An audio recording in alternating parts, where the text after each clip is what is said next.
Welcome to VRS channel.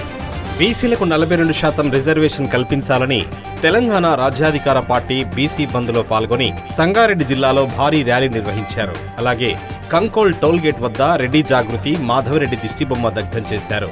ఈ సందర్భంగా తెలంగాణ రాజ్యాధికార పార్టీ రాష్ట్ర కార్యదర్శి రమేష్ యాదవ్ మాట్లాడుతూ బీసీలకు రావాల్సిన రిజర్వేషన్ వెంటనే అమలుపరచాలని, లేదంటే మంత్రులు ముఖ్యమంత్రుల ఇళ్ల ముట్టడి చేస్తామని అన్నారు.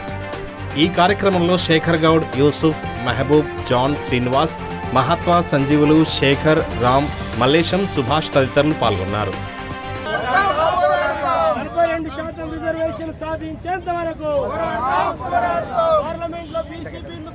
షాపులు కానీ అన్ని బంద్ చేయడం జరిగింది. పెట్రోల్ పంపులు అట్లాగే టోల్ గేట్లు బంద్ చేయడం జరిగింది ఈరోజు. ఎందుకంటే గత 70 సంవత్సరాలుగా బీసీలు మరి బాలిసలుగా ఉన్నారు. ఈరోజు చూసుకుంటే అగ్రవర్ణాలు అన్నింటిలో ఉన్నారు. రాజకీయం వాళ్ళదే, మరి మీడియాల వాళ్ళే, మరి సినిమా ఇండస్ట్రీ వాళ్ళదే, మరి ఎక్కడ చూసినా వాళ్ళే అధికారులు ఉన్నారు. కానీ బీసీలు అంటే ఓన్లీ చట్టాలకు అయిపోయారు.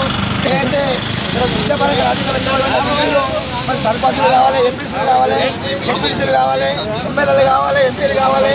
రాబోయే రోజుల్లో తెలంగాణ ఉద్యమం ఏ రకంగా జరిగిందో అలాగనే ఉంటా మధ్య కులాల్లో కూడా ఏర్పాటు చేసుకొని కేసు ఏర్పాటు చేసుకొని మరి వాళ్ళకి ఎవరైతే నష్టపోతుందో వాళ్ళకంతా వివరిస్తూ మరి ఏదైతే ఈ బీసీ బిల్లు కోసం పెట్టేంత వరకు తెలంగాణ వ్యాప్తంగా ఢిల్లీ నుంచి గడిదాకా తెలంగాణ ఉద్యమం జరిగిందో అలాగే కూడా ప్రతి ఒక్కరు కూడా ముందుకు రావాలి, ప్రతి ఒక్క సంఘాలు కూడా ముందుకు రావాలి, ప్రతి ఒక్క పార్టీ ముందుకు తెలపాలని చెప్పుకుంటా మేము తెలంగాణ రాజకీయ నుంచి పిలుపునిస్తున్నాం.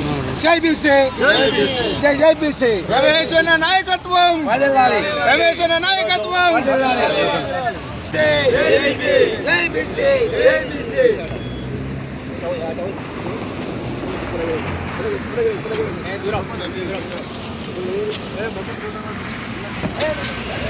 ఐక్యత, జై బీసీ ఐక్యత.